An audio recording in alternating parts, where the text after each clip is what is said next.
How's everybody doing? This here is Backwoods Billy coming to you from the beautiful Delmarva Eastern Shore, where the weather has been freaky. I mean, it's definitely on some serious drugs. We have went from the teens to the 50s, back to the teens, back to below zero, back to the 40s, back to 30s, then we had 70-degree weather, and then we had snow, and then we had a hurricane, and then we had more snow. No, the tornado was last. Always talking about the tornado we had, which I incorrectly said was a hurricane. This past week was indeed a tornado. It actually killed several people in Virginia, totaled about 100 houses in Virginia, totaled another 100 houses in Florida, killed 3 people in Louisiana, damaged property in Texas. It moved up the whole East Coast, North Carolina, South Carolina, you name it. It pretty much came up the coast all the way to Maine. We were lucky, didn't have much, with some damage to the trees, stuff like that. Not really that big of a deal, luckily. Anyway, what we're going to be reviewing today is a beer by an old brewing company, the oldest brewing company in the nation, Yuengling, which has been around since the 1800s, I believe 1885? 1829, excuse me. 1829. It's still family operated today. It's a craft beer. They use the finest ingredients. They have several beers. One of the ones I'm reviewing, which is a newer release by them, is an IPL, which is an Indian pale lager instead of an IPA ale. Differences in the yeast that you ferment with. IPAs tend to ferment with top fermenting yeast, which a lot of people say is different than beer yeast. I mean, dough yeast. It's not. It's the same freaking thing. And I'll actually go into yeast and the different types of yeast. The other one's a lager yeast, which will be a cleaner beer. Takes longer to make. Lager from the German word meaning to store. I'll get off of that now.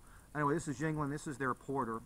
Porters and stouts. Basically, what happened is porters came out first from England, and were named porters because, in essence, the porters from ships and hotels and streets, whatever you want to say, were the main drinkers, i.e. the working class of the porter.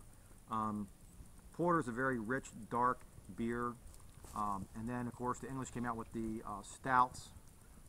Excuse me, the Irish came out with the stouts to counteract the porters, and then the English got into stout, the Russian imperial order by the Tsar, blah, blah, blah. Anyway, porters, in line, you would go into like your ambers, your dark, your browns, your dark beers, basically it's a porter, your stouts.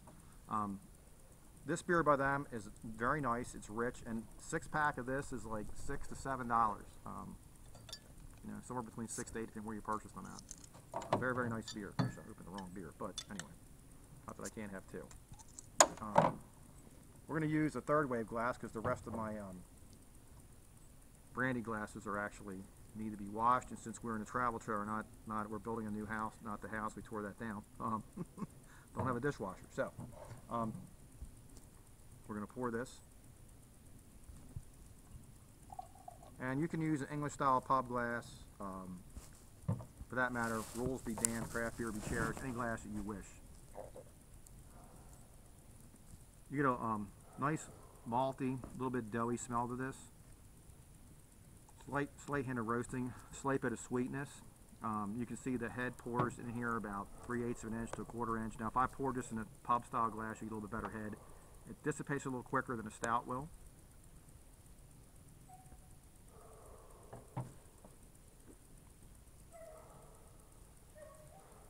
Roasty, a little bit doughy, mainly roasty, smoky.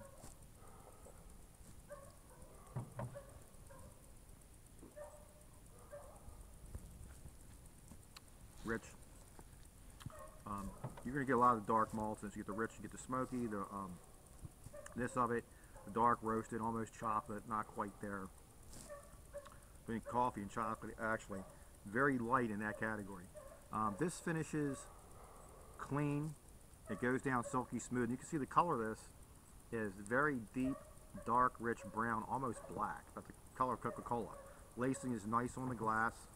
Again, typically for a porter, you're going to want to choose like a pub style glass or a brandy glass, just because it allows a better head formation for this style of beer. But if you want to use a traditional Stein, freaking do so. If you want it in a mug, if you want to use orange juice glass, so be it. The rules, some of it makes sense, like for an IPA, some is just bullshit, because there's been a lot of problems with different states having problems with craft breweries opening up and letting people do tastings because they see beer as like an Oktoberfest thing and not what the Germans do, but what the Americans do.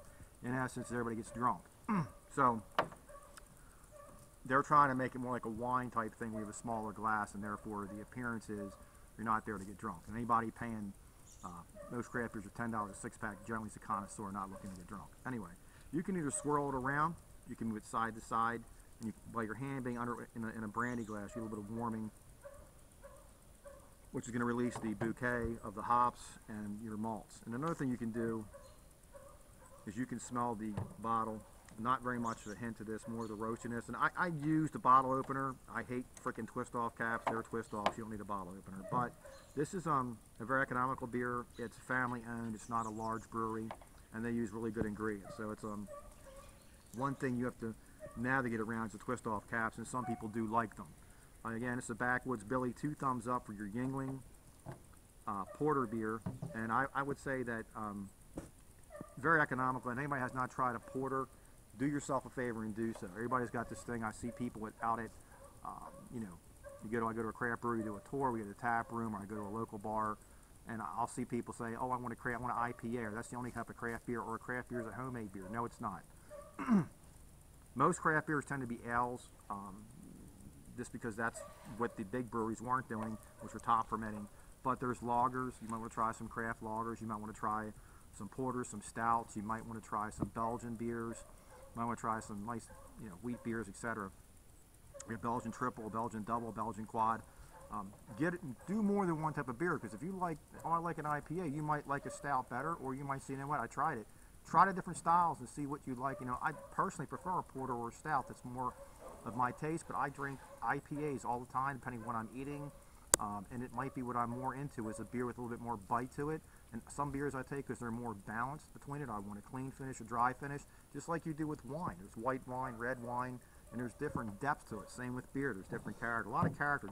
A darker beer is going to have more character to it than an IPA. You're going to be able to pick up more aromas to it. There's a lot more malts, a lot more going on with it. Give it a try. I mean, $6 for a six-pack's not bad. You might be able to find somebody that'll sell you like a single beer for like $1, $2. Sometimes you can try beers that way. You get up to $12, $15 a six-pack. Paying $3 for an individual beer, $4 is a lot cheaper way to go. If you don't like it, you're only eating one beer. I'm going to give you an instance for me, because the #1 selling craft beer currently is actually Not Your Father's root beer. So I'm like, okay, root beer, I'll give it a try. So instead of trying that, I saw a single, and the dumbass that I am, instead of buying just one, I bought 2. One in a can and one in a bottle, which is best damn root beer. Let me tell you something. I could not get the taste of that S-H-I-T out of my mouth. That was the worst taste I've ever had in my life. They use an artificial sweetener. Anybody's ever tasted stevia, a lot of yuppies are paying a lot of money for this BS that nobody knows if it's true or not. They're saying it's great for your health. The reality is they charge a lot of money. There's not been any long-term studies to say that. In essence, sarsaparilla was outlawed by the FDA due to carcinogens. So anybody doing that type of birch beer usually uses an artificial ingredient. Now, I've had another one, Coney Island, which, by the way, is excellent. I'll get into that. Versus that, I'm going to show different ones, Mission, etc., root beers. We'll look into that. That could be enjoyed with ice cream. This beer is something that you could actually eat a steak with. They're going to tell you more of a dessert, cheese, whatever.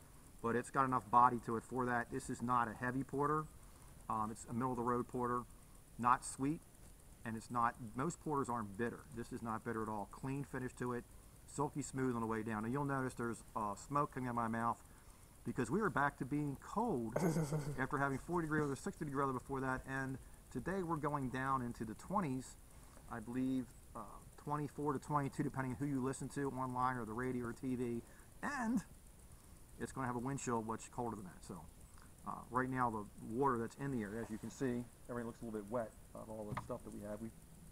I've been cutting down a lot of trees myself because somebody quoted me a price of over $20,000 to do a few trees, and it's not going to happen. But anyway, I cleared an area last year, and this year I'm clearing. I just roped it off, and I'll clear it. It's not hard to do. Anyway, try it. Pick you up. I mean to ramble. Pick you up a 6-pack today, Yuengling Porter.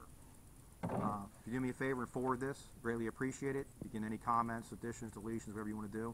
Thanks a lot. Again, like I said, a nice aroma bouquet to it. Nice lacing on the glass. The head dissipates rather quickly. Okay, for a cold winter night. And yeah, it's good. You should have said this is more of a beer that was set up for the winter. Porters and stouts were originally brewed to be enjoyed during the winter. Your Bock beers were the way they were brewed, the lagers were stored and enjoyed in October, hence Oktoberfest. That's a dark beer. And then in the springtime, you get your hot bock.